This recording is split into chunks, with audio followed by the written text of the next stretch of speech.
Seperti inilah pemirsa momen sebuah hotel dihantam gelombang banjir saat topan super Ragasa menghantam Hong Kong. Selain menyebabkan rumah-rumah rusak, sedikitnya 14 orang tewas dan ratusan orang hilang akibat terjangan topan terkuat di dunia tahun ini.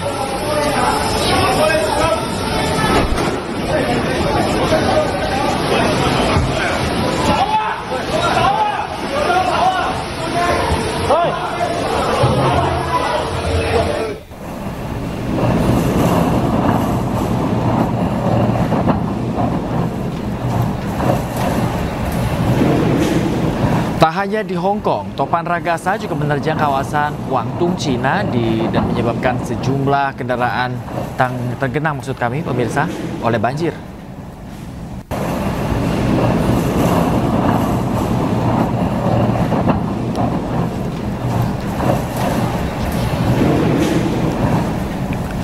Dan pemirsa, untuk mengetahui informasi terkini terkait topan Ragasa di Hong Kong, sudah bergabung bersama kami yaitu rekan kami ada Dery Wiranto yang saat ini berada di Hong Kong. Selamat pagi Dery. Dery, apakah topan ini masih menerjang di sana? Ya, selamat pagi Bayu. Jadi saat ini keadaan di Hong Kong, Typhoon sedang di level 3 gitu ya. Jadi kalau dibilang masih ada, peringatan di Hong Kong ini masih ada sampai saat ini di Typhoon level 3. Seperti itu, Mas Bayu. Iya, dari kemudian karena masih ada peringatan ini, apa saja imbauan dari pihak yang berwenang terkait topan ini?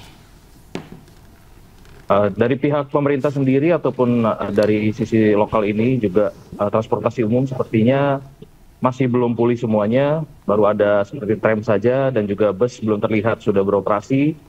Dan juga untuk MRT saat ini masih pagi hari di sini dan belum terlihat, belum ada informasi lebih lanjutan lagi untuk seperti transportasi umum lainnya. Tapi untuk pertokoan-pertokoan beberapa sudah mulai buka dari semalam dan saat ini pagi hari ini juga masih belum terlihat ada situasi yang lebih baik gitu ya. Tetapi secara keadaan cuaca di sini juga sudah mulai lebih baik. Seperti itu. Ya, kalau kita bisa melihat memang sudah agak cukup kering. Apakah Anda memungkinkan, Dery, jika Anda memperlihatkan kamera mungkin ke sekitar Anda untuk saat ini? Kami ingin pemirsa melihat juga sebenarnya seperti apa situasi setelah topan sempat menerjang. Oke, ini situasi sekitar saya. Ya. Ini di kiri kanan ini masih ditempel dengan lakban gitu ya. Agar kaca-kaca nggak pecah, jadi ini preventif, tindakan preventif. Dan di bawah-bawah kalau bisa dilihat ada yang hijau-hijau itu. Nah ini hijau-hijau itu gunanya untuk holder biar misalkan kalau ada air, water nggak masuk ke dalam, seperti itu. Dan semua pertokoan-pertokoan di samping kiri kanan itu masih ada yang di lakban-lakban juga, semua masih dijaga gitu ya untuk berhati-hati menghadapi typhoon di sini seperti itu. Jadi kiri kanan seperti ini keadaannya di jalanan. Sudah mulai ada orang yang keluar, kalau kemarin benar-benar nggak ada yang keluar sama sekali, seperti itu. Jadi masih melihat situasi karena jam 8 pagi nanti baru ada update kembali soal keadaan typhoon di sini, seperti itu, Bayu. Mas Bayu. Ya, kalau kita lihat memang sudah mulai membaik perlahan, berangsur begitu. Lalu Dery, apakah sempat ada warga yang kemarin ini dievakuasi ke satu tempat tertentu karena daerahnya mungkin terdampak typhoon yang luar biasa atau banjir? Seperti apa? Kalau untuk di daerah saya sendiri, saat ini saya berada di daerah Saingpun. Di daerah sini tidak melihat adanya evakuasi warga yang diperlukan karena memang ada polisi dan juga ambulans yang terus standby berkeliling dan berpatroli di sekitar daerah Saingpun ini. Akan tetapi saya mendapat kabar dari beberapa teman saya di daerah pesisir lainnya, memang banjir itu berdampak lebih parah gitu ya, karena hujan besar juga. Semalam ada imbauan mengenai hujan besar yang terjadi di Hong Kong seperti itu. Dan memang banjir terjadi di beberapa tempat. Seperti itu, Mas Bayu. Dery, mungkin Anda bisa ceritakan kalau kita bisa bayangkan kalau kita melihat di beberapa cuplikan yang ada, Dery, terlihat memang topan atau badai ini memang terlihat sangat kencang begitu sehingga mungkin masyarakat tidak boleh keluar rumah, kemudian toko pada tutup semua, Dery. Lalu bagaimana untuk Anda khususnya, bagaimana untuk mendapatkan makanan? Apakah cukup sulit? Iya, betul. Jadi sesampainya saya di sini tanggal 23 kemarin, pihak hotel sudah menginformasikan kepada kami bahwa akan ada typhoon ataupun topan itu sampai jam 2.20 PM. Nah, dari situ kita disuruh untuk stok makanan gitu ya. Dan memang pada saat itu keadaan restoran semuanya full, orang-orang berlomba-lomba, restoran juga supermarket juga bahan makanan itu kosong seperti itu ya. Dan juga di sini mungkin makanan yang lebih mudah didapat di McDonald's juga sama. Itu full juga semuanya.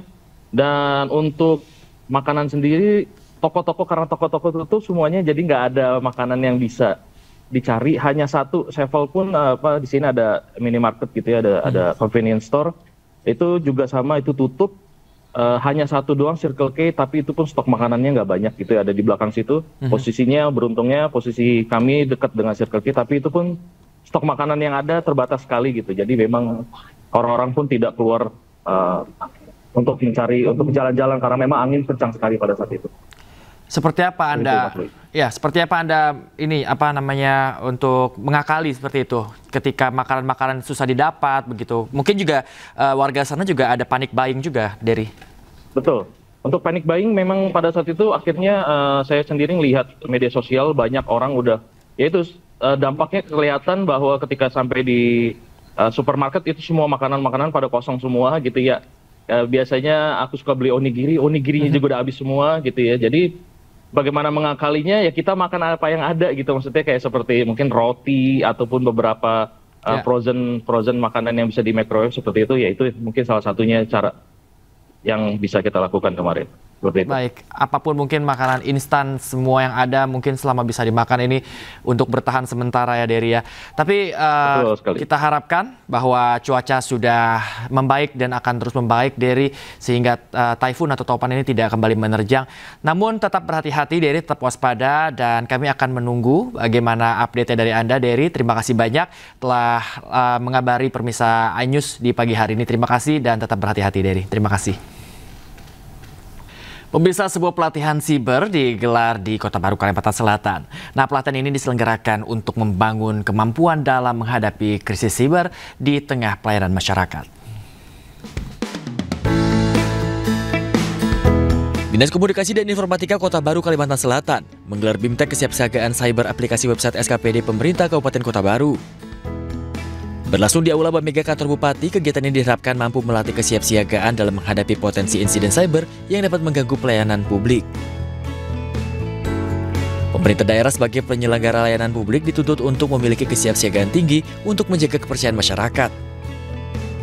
Kesiapsiagaan dinilai menjadi kunci, bukan hanya pada ketersediaan sistem, namun juga memerlukan sumber daya manusia yang paham, terlatih, dan sigap dalam menangani insiden cyber. Dari Kota Baru, Kalimantan Selatan, Tim Liputan iNews melaporkan. Pemirsa, sebuah acara digelar di salah satu supermarket di Badung, Bali untuk mengenalkan kualitas premium dari sapi Australia. Selain mengenal, para pengunjung juga diedukasi bagaimana mengelola daging sapi yang baik.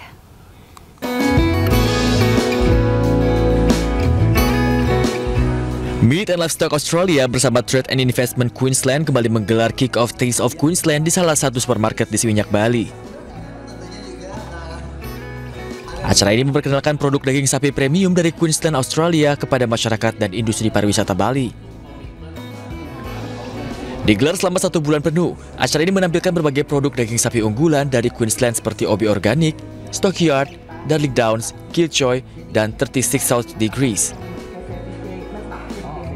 Lebih dari sekedar kampanye promosi, acara ini mengajak untuk menjelajahi kekayaan kualitas premium yang menjadi ciri khas salah satu wilayah kuliner paling terkenal di Australia.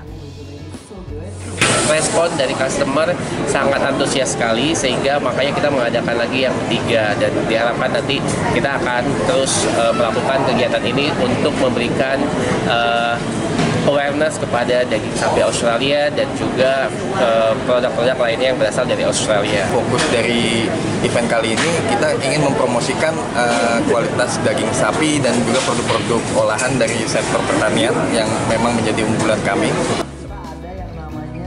Selain produk daging sapi, produk unggulan lainnya dari Queensland juga dihadirkan di acara ini. Melalui acara ini diharapkan masyarakat dapat mengenal dan mengelola daging asal Queensland dengan lebih baik lagi. Dari Badung, Bali, Indira Ari, iNews melaporkan. Pemirsa, viral di media sosial, mahasiswa baru Universitas Sriwijaya atau Unsri diminta melakukan aksi saling cium kening saat kegiatan kampus. Pihak kampus telah memanggil mahasiswa penanggung jawab acara.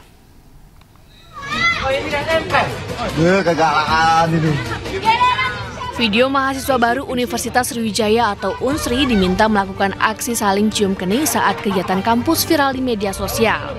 Peristiwa terjadi pada 20 September lalu dalam rangka penyambutan mahasiswa baru yang digelar Himpunan Mahasiswa Teknologi Pertanian atau Himateta.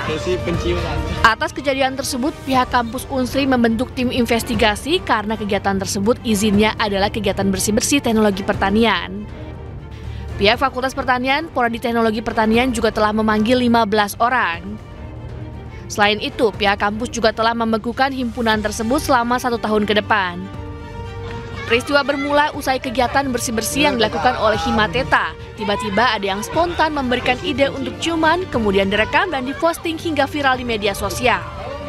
Dan kalau memang ditemukan hal-hal yang melanggar, ya mungkin ada status pelanggaran berat, ya pihak universitas tidak segan-segan nanti akan menjatuhkan sanksi akademik ya kepada pelaku. Pihak kampus masih menelusuri peristiwa ini, sementara mahasiswa yang terlibat akan menerima sanksi mulai dari teguran, pembinaan hingga skorsing. Dari Palembang, Sumatera Selatan, Guntur, iNews melaporkan. Pemirsa, seorang pria di Bangkalan, Jawa Timur nekat menganiaya dan juga membegal temannya sendiri. Pelaku tega terhadap korban lantaran terjerat hutang akibat kecanduan judi online.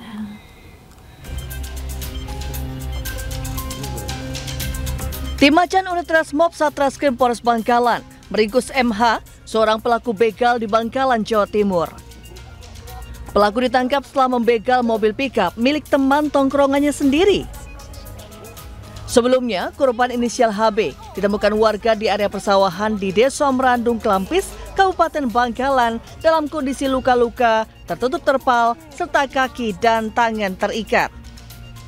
Dari hasil pemeriksaan polisi, pelaku mengaku tega membegal korban karena terjerat hutang akibat kecanduan judi online. Sementara pelaku butuh uang untuk acara peringatan kematian ayah pelaku. Modusnya, pelaku pura-pura menyewa mobil pickup korban. Di lokasi sepi, pelaku menganiaya korban, mengikat korban dan menutupnya dengan terpal lalu meninggalkan korban di area persawahan. Beruntung, nyawa korban masih bisa diselamatkan oleh warga setempat. Tersangka ini butuh uang, biaya, karena uangnya habis untuk main slot, uang yang seharusnya digunakan untuk selamatan almarhum ayahnya, habis untuk main slot. Kemudian yang bersangkutan meminta tolong kepada korban untuk meminjam kendaraan atau sewa kendaraan. Kemudian korban diajak berkeliling dengan alasan untuk mencari sayur di wilayah Bangkalan. Tersangka MH dijerat pasal 365 KUHP tentang pencurian dengan kekerasan dan ancaman hukuman 12 tahun penjara. Dari Bangkalan, Jawa Timur, Taufik Syarawi, iNews melaporkan. Pemirsa, aksi 2 pelaku begal motor bersenjata tajam di wilayah Sunter, Tanjung Priuk berhasil digagalkan Polair yang sedang patroli. 1 pelaku berhasil diamankan, sementara seorang pelaku lainnya kabur.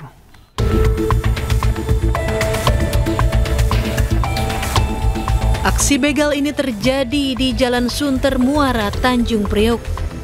Namun di saat pelaku sedang beraksi, petugas unit Resmob yang melintas memergoki pelaku yang hendak memepet korbannya, pengendara motor. Ketika pelaku berupaya mengeluarkan senjata tajam celurit dan menodongkan ke korban, petugas langsung menangkap salah satu pelaku.